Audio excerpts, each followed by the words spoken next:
నమస్కారం. Middle class money episode 3కి మీ అందరికీ స్వాగతం సుస్వాగతం. నేను మీ కౌశిక్.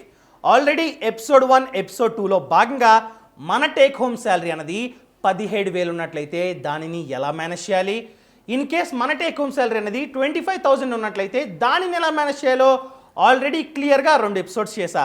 సో ఈ థర్డ్ ఎపిసోడ్లో భాగంగా ఫర్ ఎగ్జాంపుల్ మన శాలరీ అనేది అది కూడా మన టేక్ హోమ్ శాలరీ అనేది 40,000 ఉన్నట్లయితే దానిని ఎలా మేనేజ్ చేయాలి, ఆ 40,000లో ఎంత డబ్బుని సేవ్ చేయాలి, సేవ్ చేసిన డబ్బుని ఎక్కడ ఇన్వెస్ట్ చేయాలి, అలా ఇన్వెస్ట్ చేసినట్లయితే 5 ఇయర్స్ తర్వాత ఆ డబ్బు అనేది 16 లక్షలుగా ఎలా మారుతుంది, ఇలా ప్రతి ఒక్క దాని గురించి ఈ వీడియోలో చెప్పబోతున్నా. సో ఈ వీడియో లాస్ట్ వరకు చూడండి. అంతేకాకుండా ఇంతవరకు మీరు మా ఛానల్ని సబ్స్క్రైబ్ చేసుకోకపోతే ఇప్పుడే సబ్స్క్రైబ్ చేసుకోండి. ఇప్పుడు సాలరీ గురించి మాట్లాడుకున్నట్లయితే మన యొక్క గ్రాస్ సాలరీ అనేది 45,000 అనుకుందాం ఎగ్జాంపుల్గా. సో కటింగ్స్ అన్నీ పోయి 40,000 చేతికి వస్తున్నాయి. పిఎఫ్ వచ్చేసి 3,840 రూపాయలు. మిగతా అమౌంట్ గ్రాడ్యుయేటీ అవి ఇవి కట్ అవుతాయి కదా, తీసండి. కటింగ్స్ అన్నీ పోయి 40,000 వస్తున్నాయి. రెంట్ వచ్చేసి 8,000. ఎక్స్పెన్సెస్ అంటే నెలవారీ ఖర్చులు వచ్చేసి 12,000 అనుకుందాం. ఈ వీడియో కేవలం బ్యాచిలర్స్కి మాత్రమే. ఫ్యామిలీ మనకు ఉందనుకోండి ఖర్చులు ఇంకా కాస్త ఎక్కువ ఉంటాయి, సో తగ్గించి చెప్పాలి. So in case me salary అనేది 40,000 అయి ఉండి మీకు ఫ్యామిలీ ఉన్నట్లయితే ఇంకొక వీడియోతో మీ ముందుకు వస్తా. ఈ వీడియో కేవలం బ్యాచిలర్స్కి మాత్రమే. సో ఖర్చులని పోగా సేవింగ్స్ వచ్చేసి 20,000 వరకు మిగులుతాయి. ఇన్ కేస్ మీకు పబ్బులు పార్టీలు అవి ఇవి అన్నారనుకోండి 20,000 ఉండవు, జీరో అయిపోద్ది. సో పబ్బులు పార్టీలు అవన్నీ పక్కన పెట్టి ఎక్స్పెన్సెస్ 12,000 అన్నాను కదా, వాటిలోనే ప్రతిదీ చూసుకోండి. అవన్నీ తీసేసిన తర్వాత 20,000 మిగులుతాయి కాబట్టి ఆ 20,000ని ఇన్వెస్ట్ చేసుకోండి. ఎక్కడ ఇన్వెస్ట్ చేయాలంటే ప్రతి నెల 20,000లో 4,500 రూపాయలు ఎఫ్డి మరియు ఆర్డీలో ఇన్వెస్ట్ చేసుకోండి. సో ప్రతి నెల మీరు ఆర్డీ అనగా రికరింగ్ డిపాజిట్స్ బ్యాంక్లో చేసుకున్నట్లయితే లేదా పోస్ట్ ఆఫీస్లో చేసుకున్నట్లయితే మంత్లీ పర్టికులర్ అమౌంట్ పర్టికులర్ రోజు ఇన్వెస్ట్ చేయాలి కదా. సో టెన్యూర్ అయిన తర్వాత అసలు ప్లస్ వడ్డీ మనకి ఇస్తారు. 1 ఇయర్ ఆర్డీ తీసుకోండి. ఆ 1 ఇయర్ ఆర్డీలో మంత్లీ 4,500 రూపాయలు పెట్టుకోండి. ఆ రకంగా 4,500 రూపాయలు సంవత్సరం మొత్తానికి ఇన్వెస్ట్ చేసినట్లయితే ఇక్కడ ఆర్డీలో వడ్డీ అనేది 5.8% వేసుకున్నా కూడా మనకి డెవలప్ అయ్యే కార్పస్ అన్నది 1 ఇయర్ తర్వాత 74,648 రూపాయలు. అసలు ప్లస్ వడ్డీతో 74,648 రూపాయలు వస్తాయి. ఆ డబ్బుని అనగా 74,000 రూపాయలని మీరు ఫిక్స్డ్ డిపాజిట్స్ చేయండి. సో ఇక్కడ నేను 5 ఇయర్స్ ఇన్వెస్ట్మెంట్ గురించి మాట్లాడుతున్నా. ఆల్రెడీ 1 సంవత్సరం ఏం చేస్తాం, మనం ఆర్డీలు ఇన్వెస్ట్ చేస్తాం. మిగతా 4 ఇయర్స్ మనం ఏం చేయాలంటే ఆ డబ్బుని ఫిక్స్డ్ డిపాజిట్ చేయండి. 4 ఇయర్ ఫిక్స్డ్ డిపాజిట్ చేయండి. ఆ రకంగా చేసినట్లయితే 4 ఇయర్స్ తర్వాత ఆ డబ్బు అనేది 92,125 రూపాయలుగా మారుతుంది. సో ఆ రకంగానే ఇది ఒక సైకిల్లా మనం చేస్తుండాలి. మళ్ళీ నెక్స్ట్ ఇయర్ ఏం చేస్తాం, మళ్ళీ ఆర్డీ చేస్తాం. ప్రతి నెల 4,500 ఇన్వెస్ట్ చేస్తాం. ఆ డబ్బు అనేది 1 సంవత్సరం తర్వాత 74,648గా మారుతుంది. దానిని 3 ఇయర్స్ ఎఫ్డీ చేసుకున్నట్లయితే అది కాస్త 82,927గా మారుతుంది. ఆ తర్వాత మళ్ళీ ఆర్డీ చేస్తాం. ఆ డబ్బుని 2 ఇయర్స్ ఎఫ్డీ చేస్తాం. అప్పుడు ఆ డబ్బు అనేది 78,679 రూపీస్గా జనరేట్ అవుతుంది. ఇంకా లాస్ట్ ఇయర్ ఏం చేయలేం. సో ఆర్డీ మాత్రం చేస్తాం. ఆర్డీ అనేది 1 ఇయర్ తర్వాత 74,648 రూపాయలకి జనరేట్ అవుతుంది. టోటల్గా మనం కౌంట్ చేసినట్లయితే ఈ ఆర్డీ మరియు ఎఫ్డి రూపంలో 5 సంవత్సరాలకు గాను మనం టోటల్గా ఇన్వెస్ట్ చేసిన అమౌంట్ అనేది 2,70,000. ఈ 2,70,000 గాను 5 ఇయర్స్ తర్వాత ఎంత కార్పస్ డెవలప్ అవుతుందండి, అసలు ప్లస్ వడ్డీ కలిపి 4,15,786 రూపాయలుగా జనరేట్ అవుతుంది. అనగా ఇక్కడ ఓన్లీ నెట్ రిటర్న్ ప్రాఫిట్ అనుకోవచ్చు. ప్రాఫిటే కేవలం 1,45,786 రూపాయలు. చూడండి, మనం సేవ్ చేసుకున్న డబ్బులోంచి ప్రతి నెల 4,500 రూపాయలు ఎఫ్డి మరియు ఆర్డీలో ఇన్వెస్ట్ చేసినట్లయితే ప్రాఫిటే 1,45,000 ఉంది. అండ్ మన చేతికి వచ్చే అమౌంట్ అనేది 5 సంవత్సరాల తర్వాత 4,15,786 రూపాయలు ఉంది. అదే 1 రూపాయి కూడా మనం సేవ్ చేయకుండా ఇష్టం వచ్చినట్టు ఖర్చు పెట్టేసాం అనుకోండి, వచ్చిన శాలరీ వచ్చినట్టు స్పెండ్ చేసేస్తే ఇంత డబ్బు మిగులుతుందా? ఆ 1,00,000 రూపాయలు ప్రాఫిట్ వస్తుందా? రాదు కదా. సో ఈ రకంగా ఇన్వెస్ట్ చేసుకోవాలి. ఆ 4,500 ఆర్డీఎఫ్డీలో ఇన్వెస్ట్ చేస్తున్నాం ప్రతి నెల. అండ్ నెక్స్ట్ ఇన్వెస్ట్మెంట్ ఆప్షన్ ఏంటంటే పీపీఎఫ్ అనగా పబ్లిక్ ప్రావిడెంట్ ఫండ్. ఇది వన్ ఆఫ్ ద బెస్ట్ అయిన ఇన్వెస్ట్మెంట్ ఆప్షన్ అండి. గవర్నమెంట్ దీనికి గ్యారంటీ ఇస్తుంది. మనం ఎంతైతే డబ్బు ఇందులో పెట్టుబడి పెట్టామో దానికి 100% గ్యారంటీ గవర్నమెంటే. ఇది ఒక లాంగ్ టర్మ్ ఇన్వెస్ట్మెంట్ అనమాట. 15 సంవత్సరాల మెచ్యూరిటీ. మనం ఎంతైతే డబ్బులు ఇన్వెస్ట్ చేస్తామో ఆ డబ్బు ప్లస్ వడ్డీ అనేది 15 సంవత్సరాల తర్వాత మన చేతిలో పెడతారు. నేను జస్ట్ ఎగ్జాంపుల్కి చెప్తున్నా 5 ఇయర్స్ అని. కానీ ఇన్ కేస్ మీరు కనుక ఈ పీపీఎఫ్లో ఇన్వెస్ట్ చేసినట్లయితే 15 సంవత్సరాల వరకు డబ్బును ముట్టుకోవద్దు. మీరు ఎంతైతే డబ్బుని పెట్టుబడి పెడతారో అది కాంపౌండ్ ఇంట్రెస్ట్ అవ్వడం వలన డబుల్ అయి మన చేతికి వస్తుందన్నమాట. ఇక్కడ వడ్డీ చూసుకున్నట్లయితే 7.1% per annum. క్వార్టర్కి వడ్డీ అనేది చేంజ్ అవుతుంది, పెరగొచ్చు తగ్గొచ్చు, గవర్నమెంట్ చేంజ్ చేస్తూ ఉంటుందన్నమాట. సో ఈ పీపీఎఫ్లో ప్రతి నెల 4,000 రూపాయలు ఇన్వెస్ట్ చేయండి. అలా ఇన్వెస్ట్ చేసినట్లయితే 5 సంవత్సరాలకు గాను మనం పెట్టుబడి పెట్టే అమౌంట్ అనేది 2,40,000 రూపాయలు. ఈ 2,40,000కి గాను 5 సంవత్సరాల తర్వాత ఎంత కార్పస్ డెవలప్ అవుద్దంటే 2,96,224 రూపాయలు డెవలప్ అవుద్ది, అనగా ఆల్మోస్ట్ 3 lakhs అనుకుందాం.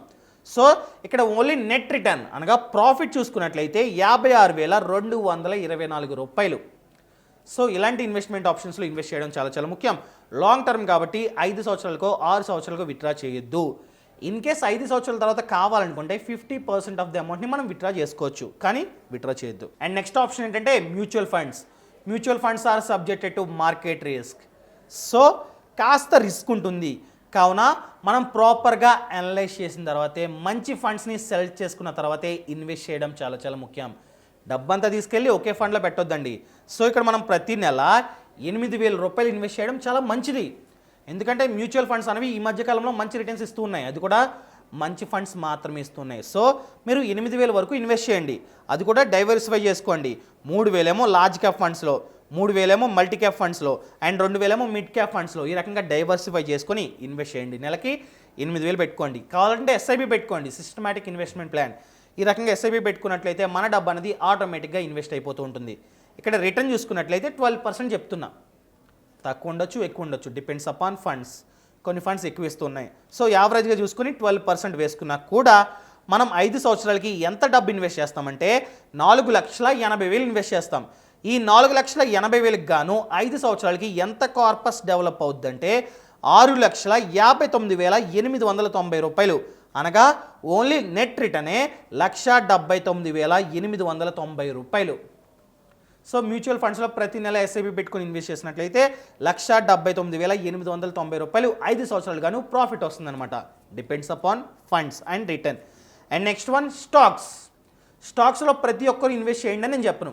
ఎవరికైతే ప్రాపర్గా నాలెడ్జ్ ఉందో వాళ్ళు మాత్రమే ఇన్వెస్ట్ చేయండి, అది కూడా టెక్నికల్ అండ్ ఫండమెంటల్ అనాలిసిస్ చేసిన తర్వాత ఇన్వెస్ట్ చేయడం చాలా చాలా ముఖ్యం.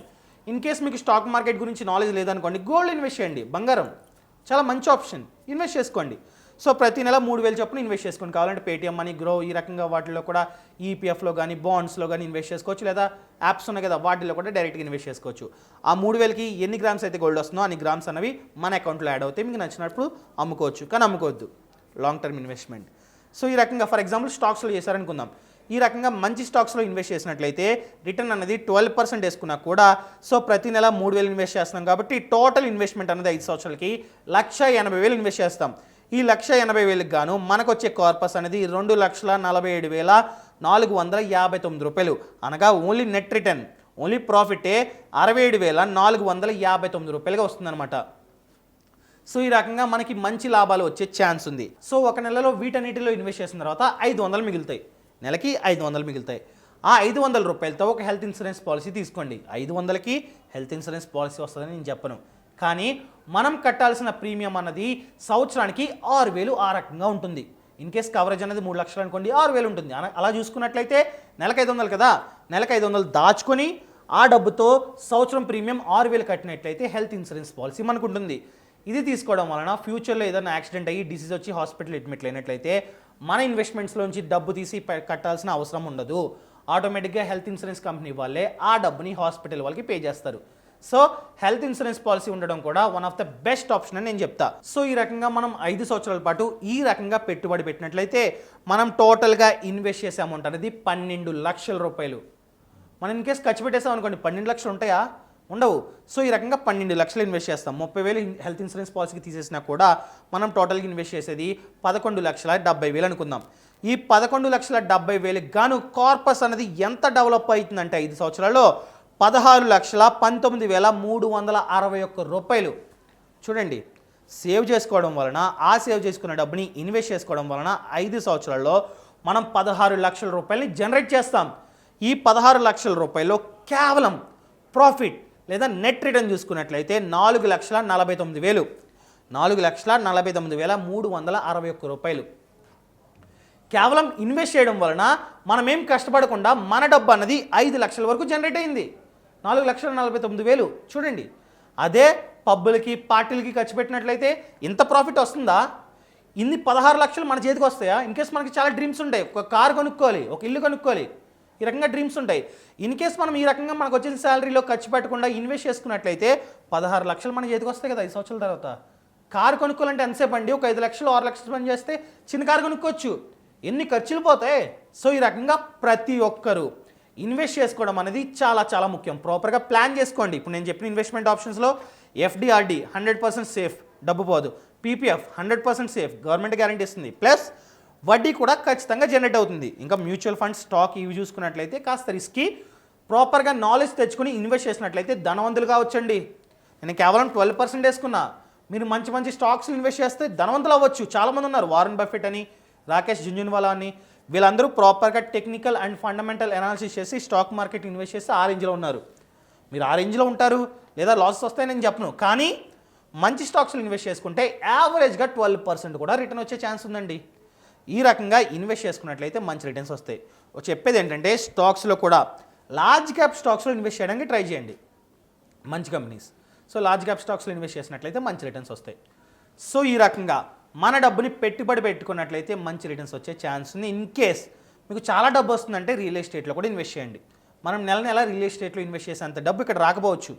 అందుకని చెప్పి సేఫ్ అయిన ఇన్వెస్ట్మెంట్ ఆప్షన్స్ గురించి చెప్పా. సో ఈ రకంగా ప్రతి ఒక్కరు ఇన్వెస్ట్ చేసుకోవడం చాలా చాలా ముఖ్యం. ఈ రకంగా ఇన్వెస్ట్మెంట్ ఆప్షన్స్ గురించి మీకు ఏదైనా డౌట్ ఉన్నట్లయితే మ్యూచువల్ ఫండ్స్ గురించి కానీ, స్టాక్ మార్కెట్ గురించి కానీ, పీపీఎఫ్ గురించి కానీ, ఆర్డి, ఎఫ్డి, డబ్బుని ఎలా ప్లాన్ చేసుకోవాలి, ఎలా సేవ్ చేసుకోవాలి, ఫ్యామిలీ ఉన్నట్లయితే ఎలా డబ్బు సేవ్ చేసుకోవాలి, ఈ రకంగా మీకు డౌట్స్ ఉన్నట్లయితే కింద డిస్క్రిప్షన్లో ఒక లింక్ ఉంది. ఆ లింక్ని క్లిక్ చేసినట్లయితే ఫైనాన్షియల్ ఫ్రీడమ్ యాప్ డౌన్లోడ్ అవుతుంది. ఈ యాప్లో 34 కన్నా ఎక్కువే కోర్సులు ఉన్నాయి. ప్రతి ఒక్క దాని గురించి కోర్సు ఉంది. ఇన్ కేస్ మనం విలేజ్లో ఉన్నట్లయితే విలేజ్ నుండే ఒక బిజినెస్ని ఎలా డెవలప్ చేయాలి, ఇన్ కేస్ మనం స్టూడెంట్ అయితే స్టూడెంట్గా ఉన్నప్పుడే మన కెరియర్ని ఎలా బిల్డ్ చేసుకోవాలి, ఇలా ప్రతి ఒక్క దాని గురించి కోర్సులు ఉన్నాయి. ఇంకెందుకు ఆలస్యం, ఇప్పుడే డిస్క్రిప్షన్లో ఉన్న లింక్ని క్లిక్ చేసి ఫైనాన్షియల్ ఫ్రీడమ్ యాప్ని డౌన్లోడ్ చేసుకోండి. ఇలాంటి మంచి మంచి వీడియోలతో రేపు మీ ముందుకు వస్తా.